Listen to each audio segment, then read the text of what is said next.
नमस्कार साथियों, मैं मनीष भारती संस्कृति पीसीएस प्लेटफॉर्म पर आप सभी का स्वागत करता हूं। साथियों, जब हम बिहार की चर्चा करते हैं तो बिहार के विषय में अक्सर कहा जाता है कि बिहार में नदियों का जाल बिछा हुआ। खास करके अगर गंगा नदी की चर्चा करेंगे तो गंगा को बिहार की जीवनदायिनी कहा जाता है। बिहार के 38 जिला में से 12 डिस्ट्रिक्ट से होकर के गंगा नदी गुजरती है। इसके अलावा अगर आप बिहार के जो उत्तरी मैदान का क्षेत्र है, जो मिथिला कह सकते हैं आप, वहां की चर्चा करेंगे तो ढेर सारी नदियां हैं और सदाबहार नदियां हैं जो नेपाल से होकर के आती हैं। अब इसके बावजूद भी अगर ये देखा जा रहा है कि बिहार में जल संसाधन की स्थिति बेहद खराब है। लोगों को पीने के लिए पानी की उपलब्धता नहीं हो रही और यह पिछले साल की गर्मी में भी देखा गया, उससे पिछले साल भी देखा गया और इस साल भी ये आंकड़ा कहा गया है कि बिहार में जल संकट बड़े स्तर पर हो सकता है। तो लेकर के सरकार ने पहले से ही नगर निगम को कहा है कि आप तैयारी कर लीजिए, तमाम बड़े शहरों की समस्या हो सकती है। लेकिन अब इन तमाम चीजों से निपटने के लिए बिहार सरकार अलग तरह से तैयारी कर रही है। बिहार अमृत 2.0 योजना, स्वच्छ जल सशक्त शहर को लेकर के बात किया जा रहा है, जिसके अंतर्गत 2451 करोड़ ऐतिहासिक जलापूर्ति परियोजनाओं की लेकर के बातें की जा रही है। जो लोग भी 72वीं बीपीएससी देने वाले हैं, इस योजना पर नजर रखिएगा। अभी हम विस्तार से चर्चा करते हैं। देखिए, जैसा कि मैंने पहले कहा कि जल संकट बिहार में उत्पन्न होना शुरू हो गया। खास करके अगर मैं चर्चा दरभंगा को लेकर के करूं, दरभंगा इसीलिए चूंकि वह उत्तरी मैदान में पड़ता है और वहां से कई नदियां आसपास से होकर के गुजरती है। दरभंगा को झीलों का शहर कहा जाता है। जाहिर सी बात है, जैसा कि बेंगलोर के संदर्भ में कहा गया, लेकिन बेंगलोर की स्थिति देखेंगे कि बूंद बूंद पानी के लिए तरस रहा है। दरभंगा की कंडीशन भी वही होती जा रही है। केस स्टडी बेहद दिलचस्प है, पहले भी इस पर रिसर्च किया गया है, जिसके अंतर्गत कहा गया कि वह शहर जहाँ पर ढेर सारी तालाब हैं, नदियां हैं, इसके बावजूद भी वहां का ग्राउंड लेवल वाटर बेहद नीचे जा चुका है। लोगों को पीने के लिए गर्मी में पानी तक नहीं मिल पा रहा है।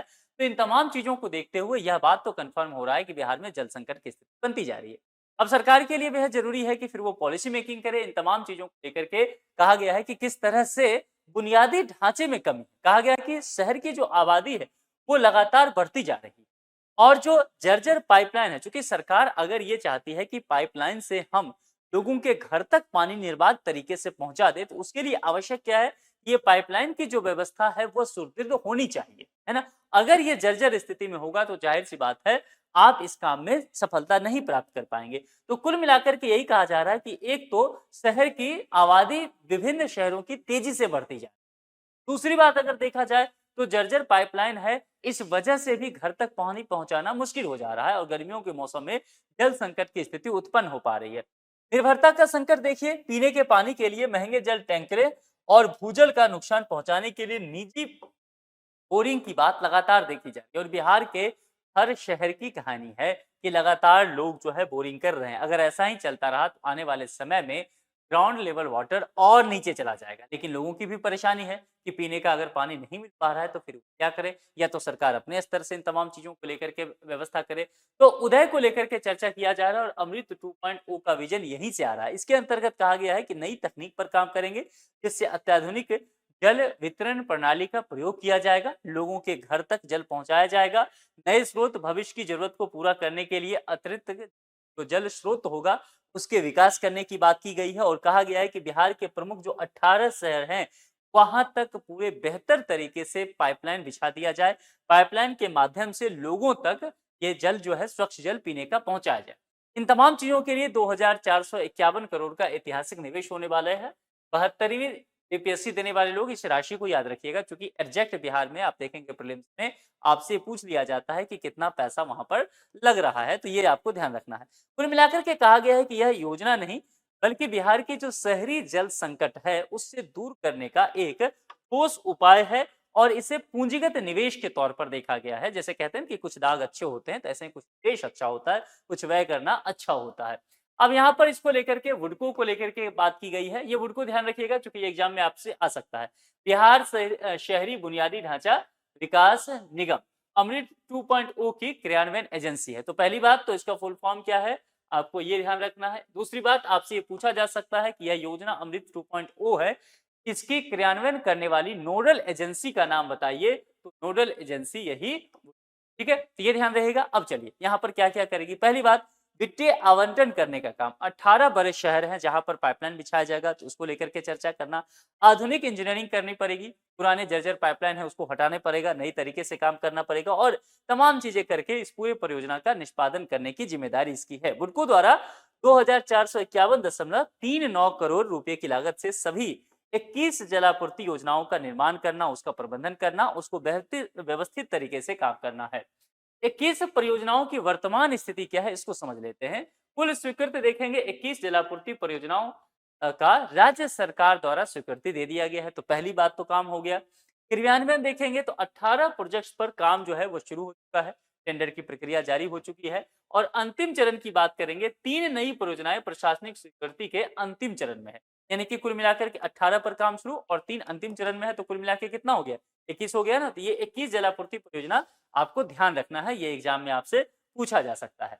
अब धनराशि और चरणों का वितरण अगर देखेंगे, यहाँ पर 18 चरण परियोजनाओं को लेकर के बात किया गया। क्यों 18? क्योंकि 3 अभी जो है अंतिम चरण में नहीं आया है, यहाँ 18 पर काम शुरू हो चुका है, इसीलिए इस 18 को लेकर के चर्चा किया गया। फेज 1 में देखेंगे जहां पर एक्टिव होकर के कंस्ट्रक्शन का काम किया जा रहा है, तो 9 परियोजनाओं जो है वह जमीन पर दिखना शुरू हो चुका है, यानी कि 18 में से आधा, और आवंटन की राशि 802.40 करोड़ हुआ है। फेज 2 जो है वो टेंडर प्रक्रिया में है, यानी कि 9 महत्वपूर्ण परियोजनाएं निविदा की प्रक्रिया में है, तो 9 और 9 कितना हो गया, 18 यहाँ पर जाकर के पूरा हो गया।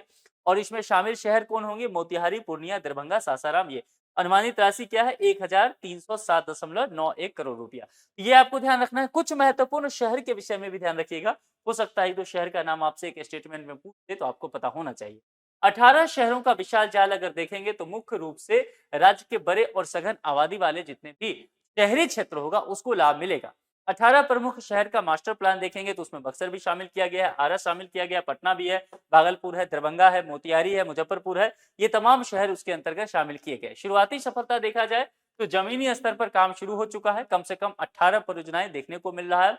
बुडको द्वारा इन प्रमुख शहरों में निर्माण कार्य पहले ही शुरू किया जा चुका है, जैसे कि बिहार शरीफ में पहले से शुरू है। जो 18 परियोजनाएं दिखने लगी है उसमें से 9 का काम शुरू हो चुका है, उसके अंतर्गत बिहार शरीफ, कटिहार, बेतिया और छपरा में देखेंगे यह काम शुरू हो चुका है। जो स्थिति में बदलाव देखने को मिला है, पुरानी जो स्थिति है और जो अब नया वाला होने वाला है अमृत 2.0, उसकी अगर तुलना करके देखेंगे तो पुरानी व्यवस्था में जो इंफ्रास्ट्रक्चर को लेकर के बात किया जाएगा तो निश्चित तौर पर जो पाइपलाइन है वह पूरी तरह से जर्जर है। और अभी देखेंगे नई तकनीक और अतिरिक्त जल स्रोत का विकास किया जा रहा है। वितरण प्रणाली जल टैंकरों पर भारी निर्भरता रहा। आप देखते होंगे नगर निगम के द्वारा जल टैंकर के माध्यम से पानी पहुंचाया जाता है। इसमें घर घर क्या होगा, पाइपलाइन से ही सीधा नियमित जल सप्लाई कर दिया जाएगा। जल स्रोत क्या होगा, निजी बोरिंग और घटता भूजल।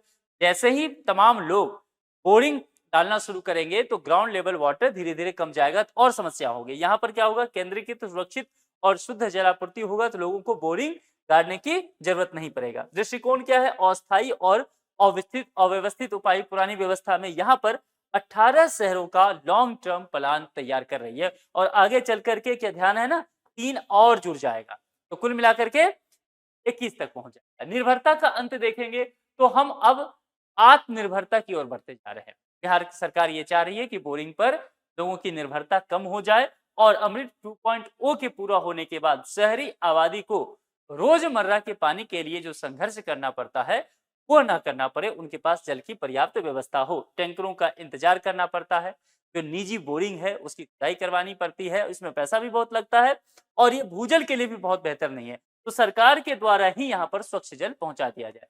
2027 का टारगेट रखा गया है। नई शुरुआत के तौर पर बुडको ने इन सभी जलापूर्ति परियोजनाओं को 2027 तक पूरी तरह से पूरा करने का लक्ष्य रखा। ये भी नहीं है कि अगले 10 साल तक होगा, तो अगले साल तक ये काम यहाँ पर कर दिया जाएगा। 2027 तक बिहार के 18 शहरों में जल संकट कहा जा रहा है कि इतिहास बन जाएगा। स्वच्छ जल मिलेगा और हर घर जल मिलता हुआ नजर आएगा। तो जल भविष्य बिहार का क्या है, निवेश की राशि यह होने वाली है। निश्चित तौर पर एक बड़े स्तर पर निवेश किया जा रहा है। विशेषज्ञ क्या, बुडको द्वारा यहाँ पर जो एजेंसी के तौर पर काम किया जाएगा और नए जल स्रोत का वैज्ञानिक तरीके से प्रयोग करके काम किया जाएगा और फिर 2027 तक बिहार के 18 शहरों में पूर्ण तरह स्वच्छ जल उपलब्ध कराने की यहाँ पर बात कर दी गई है। तो अब आप मुझे ये बताइए कि आप बिहार के किस शहर से आते हैं और आपके यहाँ जल आपूर्ति की क्या समस्या रहती है, खास करके अभी गर्मी के मौसम में, है ना? और क्या आप भी टैंकर पर निर्भर रहते हैं? क्या पानी के पीने का पानी जो है वो कम होता जा रहा है? ग्राउंड लेवल वाटर बिहार में लगातार कम होता जा रहा है। आप क्या समस्याओं को झेल रहे हैं? ये आप कमेंट बॉक्स में लिख कर के बता सकते हैं। आज के लिए इतना ही। जुड़ने के लिए आप सभी का बहुत-बहुत शुक्रिया। Thank you so much.